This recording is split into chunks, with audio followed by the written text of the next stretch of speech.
शंभवे गुरुवे नमः, शंभवे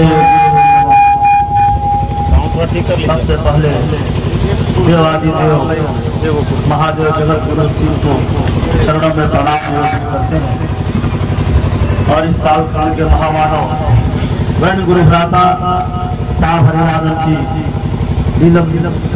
नीला मानव के चरणों में कोटि कोटि प्रणाम है।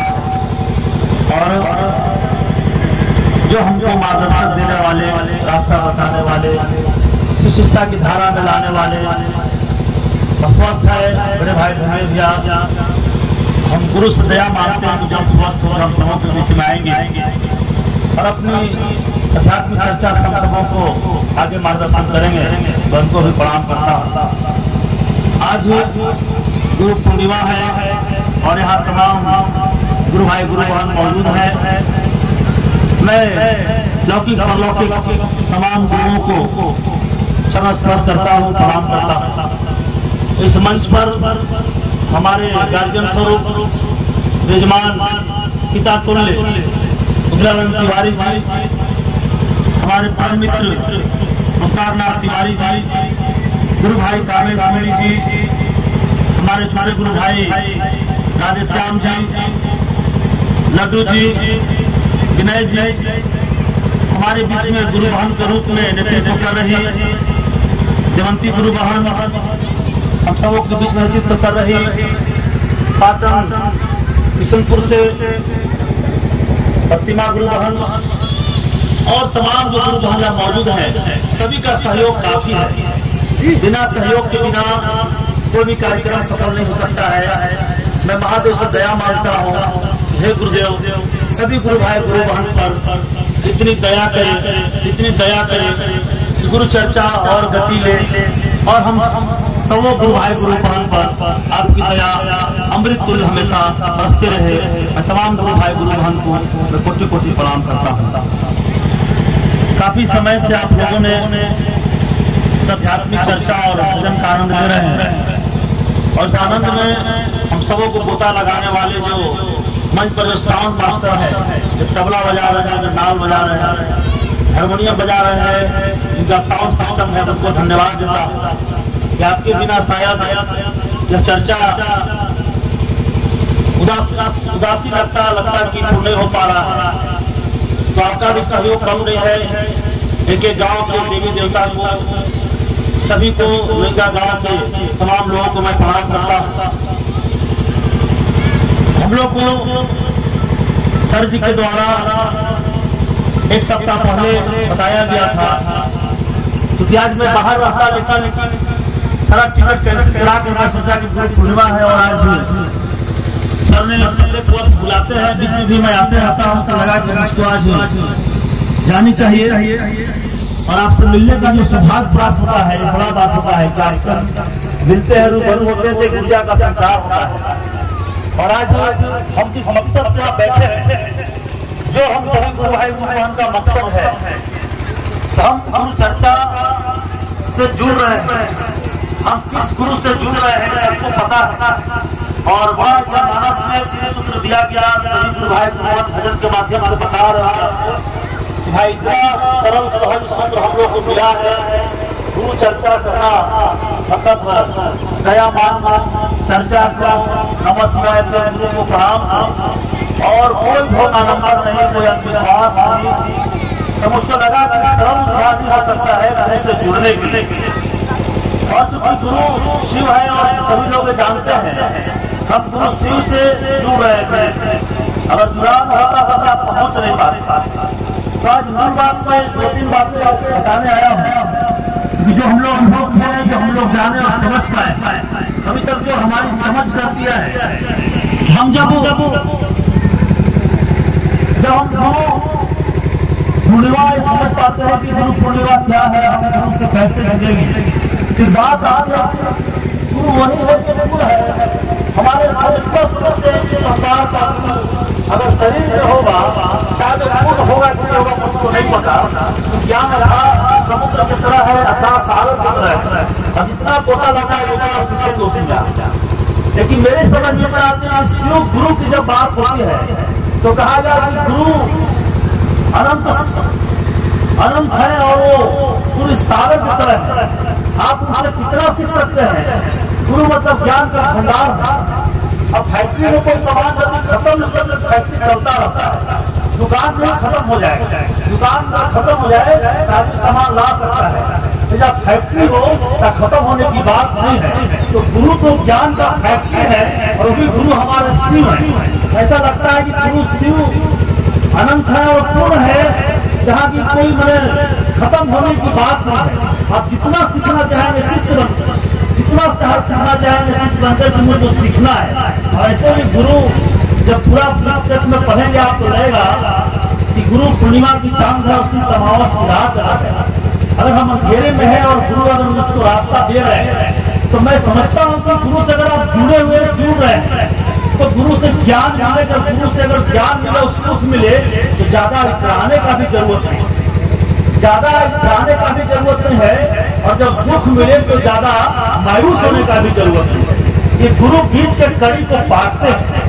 बहुत गहराई में जाएंगे पता चलेगा कि गुरु से जो ज्ञान होगा जुड़ेंगे हमें लगेगा कि हम गुरु से अगर हमें कुछ सीख मिली है, बहुत कुछ अगर ज्ञान मिला है तो मैं घमंड करने का भी जरूरत नहीं, बहुत इतराने का भी जरूरत है। मैं ज्ञानी हो गया हूँ, मैं समझदार हो गया हूँ, मैं सब कुछ जानता हूँ। अगर दुख भी हो तो बहुत हमें मतलब ये भी नहीं करना है कि मैं बहुत कष्ट में हूँ, हमें समझ का प्रयोग करना है। तो मुझे लगा कि गुरु का जो संदेश है, गुरु कहाँ ढूंढते हैं। शिव गुरु तो फोटो में है, न स्मशान में, न कब्रिस्तान में है। भाग्य की समझ पैदा करने के लिए हर जगह हुआ है। आपको समझ पैदा करने के लिए, आपसे उनसे जुड़ने के लिए हर जगह हुआ है। तब किसी ने कहा कि मोको कहाँ ढूंढे रे बंदे, मोको कहाँ ढूंढे रे बंदे, मैं तो तेरे पास में। नामे देवल नामे महजिद ना काबे कैलाश में, ना ही तो क्रिया कर में, ना ही योग में राग में, और खोजी हो तो तुरंत भी हो पल भर की तलाश है। ये तो गुरु की कृपा है, ये तो गुरु की दया है। ये शिव गुरु ही ऐसा है जो आपके पल प्रतिपल आपके मतलब दया करने के लिए तैयार है, दया करने के लिए तैयार है। बात तो आपको एक छोटी सी कहानी के माध्यम समझिएगा तो लगेगा कि हम गौतम बुद्ध के बारे में सभी लोग जानते हैं।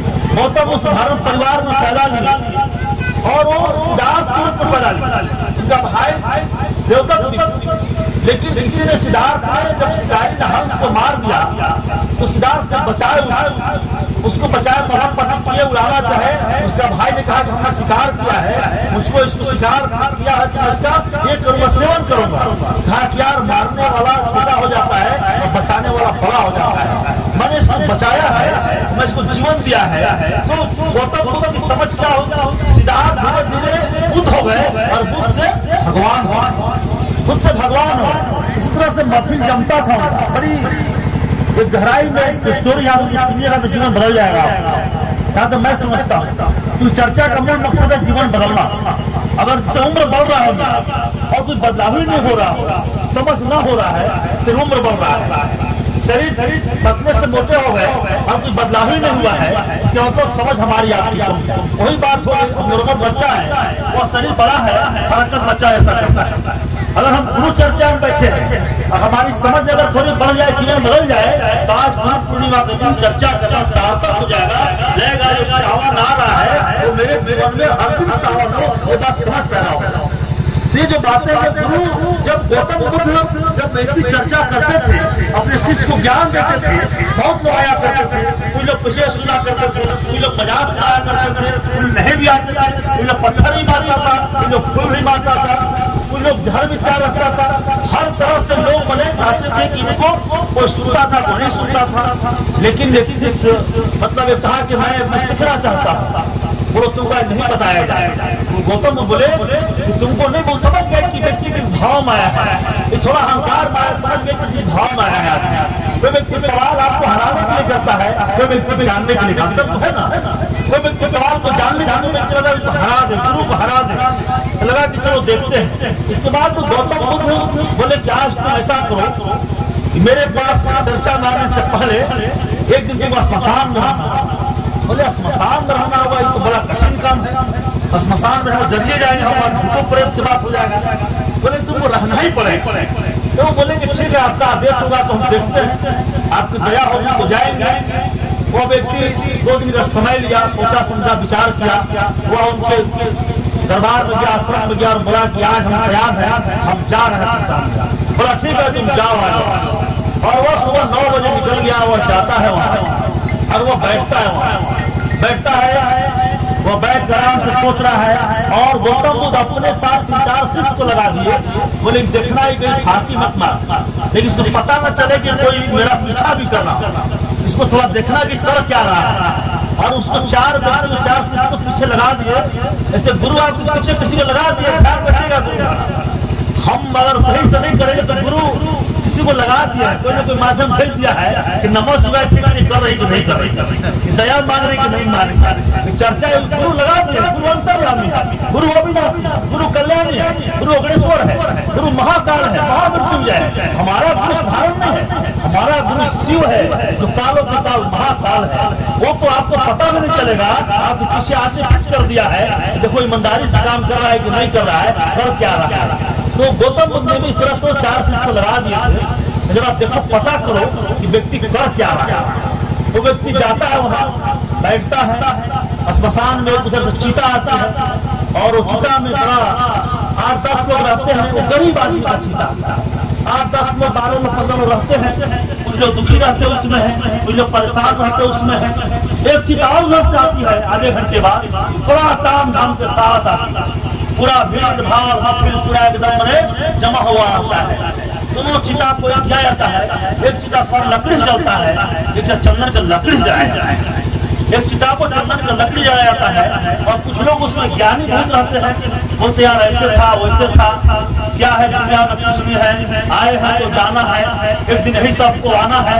बहुत तरह की बातें लोग आपस में करते हैं स्मशान में, वहाँ सबका दिल बदल जाता है, भरे भरे लग जाते हैं, लड़ेगा नहीं वहाँ, सब कोई बदल जाता है वहाँ। इसके बाद वो सोचे कि देखते हैं, तो दोनों चिता जल रही, शाम हो गई। वहाँ वो व्यक्ति बैठा हुआ है, 10 मिनट की बात, 5 मिनट का है, मैं इस बात खिलाफ हम ज्यादा बोलेंगे नहीं बोलेगा समझ जाए कि मैं प्रवचन तो करता नहीं, हम जरा समझते हो नहीं बोलते हैं बात।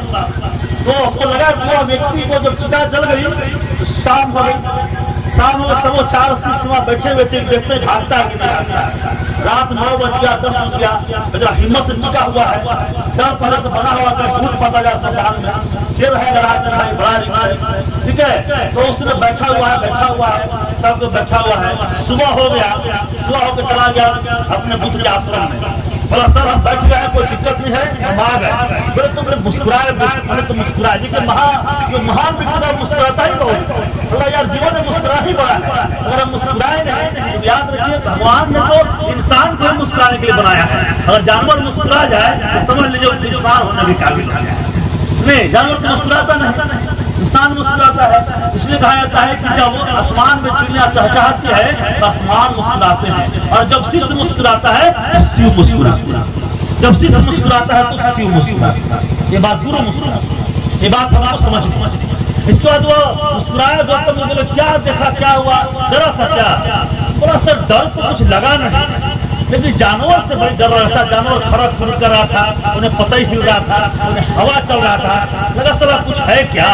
तो वो हिम्मत रही ना कुछ नहीं है, इससे कोई बात नहीं, आपका नाम लेते रहेगा, उससे तो कुछ दिक्कत नहीं है। इसके बाद हम आराम से रहे वहाँ और सुबह हो गया।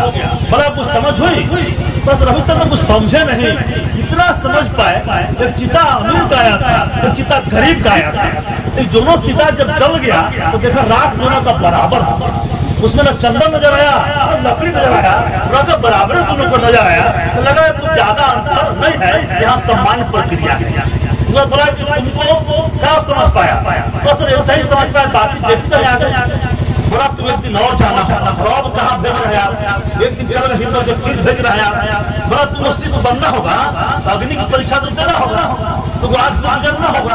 अरे भाई गुरु भाई बड़े हैं, चर्चा में बचना होगा, गर्मी दे लगे मान लीजिए तो सहन करना ही है, क्योंकि नाम लिखा लिया तो पढ़ना जरूरी है। अब तो गुरु भाई अब देखला भैया नाम लिख दिया कि सब गुरु भाई गुरु भान मेरे हैं, बहुत आपका नाम लेते रहते बराबर, गुरु भान चर्चा में आते हैं, हम भी आपके प्यार में आ जाते हैं, लगा हम भी कुछ सीख लेते हैं। तो ऐसा जब वो बोला जो है दूसरा दिन जाना तुमको है, तो बोला कि देखते हैं, अच्छा दूसरा दिन जाके हिम्मत करते हैं क्या होता है। तो दूसरा दिन फिर वो स्मशान में जाता है, स्मशान में जाता है, वो देखता है बैठता है, दिन में जाता है, बैठता है, देखता है एक स्त्री की लाशा, एक स्त्री की चिता वहां पर आती है और उसका पति बहुत दुखी होता है, वो थोड़ा परेशान रहता है, लोग उसको बोलते हैं। अब वो लड़का वो बहुत गप होता है, अच्छी महिलाएं थी बेचारी, ऐसा हो गया, दुखी हो गए, वो सारे लोग इस बात को समझ रहे थे। इसके बाद वो थोड़ा देर में आंखें बंद करके देखता है और ध्यान करता है। जब ध्यान करता है तो उसको लगता है कि मैं चिता पर हूँ। जब देखे ध्यान करता है, लगा कि मैं ध्यान करता है, लगा कि मेरे लोग लेके आ रहे हैं, मेरे पिता हमको कंधा दिया है, मेरा भाई रो रहा है, मैं बात करना चाहता हूँ लेकिन उठ नहीं पा रहा, मैं बात करना चाहता हूँ, मैं भाई से गले मिलना चाहता हूँ, पिता को चरण छूना चाहता हूँ, लेकिन मैं उठ नहीं पा रहा हूँ, मैं इतना मजबूर हो चुका हूँ, मेरे प्राण निकल गए हैं, मैं चिता पर लेटा हुआ हूँ, लोग मेरे चिता पर मेरे को है तो लोग मेरे कपड़े को मेरे मुंह ढक दिए हैं और मेरे को आग लगा रहे हैं, मेरा शरीर गर्म हो रहा है, मेरे हाथ पांव जल रहे हैं, ऐसा मैं महसूस कर लिया। मैं ध्यान में गया तब मुझको ज्ञान हो गया, मैं ध्यान में गया तो मुझको ज्ञान हो गया। तो इस मिस्त्री को कहा, गौतम लौटा तो बोला सर अगर ज्ञान है तो ध्यान है और ध्यान है तो ज्ञान। ये बात उसको समझ में आ गई, इस बात को समझ रहे सभी लोग, वो समझ में आ गई इसलिए कि जीवन जो हमारा है अब हमें उपार्जन कर लेने से एक व्यवस्था चल सकता है, लेकिन गाना हम सब वहीं पर है। और उसने समझ में बात आ गई, तब उसने कहा कि मैं आपका शिष्य होने की स्थिति में आ गया हूँ और शिष्य हूँ, मैं आपकी बात को सुनूंगा और आगे बढ़ूंगा। तब गौतम मुस्कुरा के बोले कि तुमने अग्नि की परीक्षा पास कर ली है, अब तुमको संसार में ज्यादा मोह नहीं होगा, अब तुमको सुख भी मिलेगा, ज्यादा तुम इतराओगे नहीं और तुमको दुख भी मिलेगा, तुम घबराओगे नहीं, तुम घबराओगे नहीं। ये हमारे शिव गुरु कहते हैं कि जब तुम्हारे अंदर समझ पैदा होगा, जब तेरे अंदर समझ पैदा होगा, ये बात तुम समझ जाओगे हमारा जीवन का जो उद्देश्य क्या है, हम आप मिलजुल कर अच्छे से रह रहे हैं और गुरु चर्चा कर रहे हैं। तो ये साहब चले गए शरीर छोड़कर, दीदी चली गई, हम अभी जाएंगे एक दिन, लेकिन साहब और दीदी का जो विचार है हमेशा जिंदा रहेगा। और जिंदा कौन रखेगा?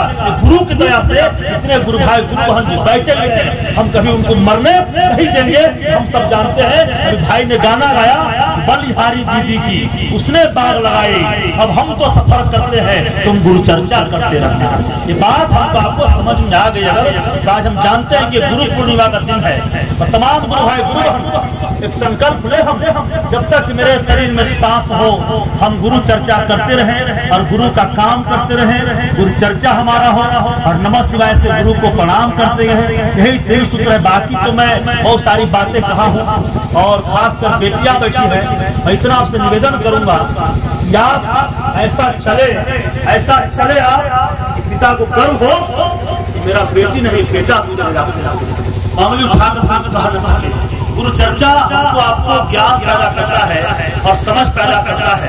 हम कभी इस तरह से ऐसे कुछ काम करके दिखा दे कि गांव के लोग हमको याद है, कल बोल रहा था ये लोहिया गांव है, आज तो मोबाइल भी हो गया है। कल 20 साल पहले याद जब गांव से कोई बेटी विदा लेती होगी तो पूरा गांव रोता होगा, पूरा गांव रोता होगा। सुबह 4 बजे भोर उठ के गांव की बेटी विदा ले रही है, ये किसी बाप का बेटी नहीं है, गांव की बेटी विदा ले रही है। ये भावना से लोग विदा होते थे। गांव सब लोग चौकट पर रोता था कि बेटी बड़ी अच्छी थी, सबसे मिलजुल कर रहती थी, ऐसी बेटी सबको भगवान दे, हम प्रार्थना करते हैं। बात सही है कि नहीं? ये बात सबको ऐसा सोचता होगा। जरा सोचिए आज हम कहाँ चले गए हैं, आज हम मोबाइल भी आ गए हैं, आज हम सीमित हो गए हैं। ये गुरु चर्चा मात्र बच्चा है, ये भावना को जगा कर रखेगा, सहानुभूति जगा कर रखेगा, प्यार जगा रखेगा। जितने भावना हो गया गुरु चर्चा हमारा आपका सफल हो जाएगा। ये बात हम आज हम मोबाइल की जगह इतना है, हमें लगता है कि हम उसी में समा गए हैं। मैं इतना कहूंगा कि गुरु चर्चा हम सबको नई जिंदगी देगी। इसलिए गुरु चर्चा से कहीं भागना नहीं है, गुरु चर्चा से जुड़ना है और लोगों को जोड़ कर रखना है। इतना मैं कहूंगा। और विधा कम है, दया मांगिए, चर्चा कीजिए, नमः शिवाय से प्रणाम कीजिए। और आज की जो घटना परिदृश्य है, अगर कोई बदल सकता है जान लीजिए, अगर कोई बदल सकता है, होम आडम्बर विश्वास से कोई बदल सकता है तो मात्र शिव गुरु चर्चा ही बदल सकता है। जाना शिव गुरु चर्चा ही बदल सकते हैं, क्योंकि आप गुरु चर्चा करेंगे तो खुद को बदलाव होगा आपके अंदर। आप दूसरों को बदलने की फिर मत रहिए। हम लोग ने बहुत बड़ा कुछ है नहीं, खुद में बदल जाएंगे। जब कहने लगे, जब एक भावना हो जाएगी गांव की बेटी है, एक कमाल कर दी है, एक गांव की बेटी पढ़ लिख कर जब कुछ बन जाती है, लौटती है, लोग कहते हैं गांव की बेटी पढ़ लिख कर IAS बनी है, वो किसी जात नहीं होती है, वो सूर्य की तरफ समाज खुल जाती है, दुनिया को खुल जाती है, कहती है कि मैं तुम्हारा हूँ और तुम मेरे हो। तो गुरु शिव कहते हैं जब तुम मेरे हो मैं तेरा हूँ, मेरा दुख मेरा दुख है, मेरा सुख तेरा सुख है। इसी वाणी के साथ मैं बात को विराम दूंगा। तमाम गुरु भाई गुरु बहन को प्रणाम करूंगा। मैं अपने वाणी को श्री गुरु के चरणों में विराम देता हूँ। सबको मेरा प्रणाम। जय जय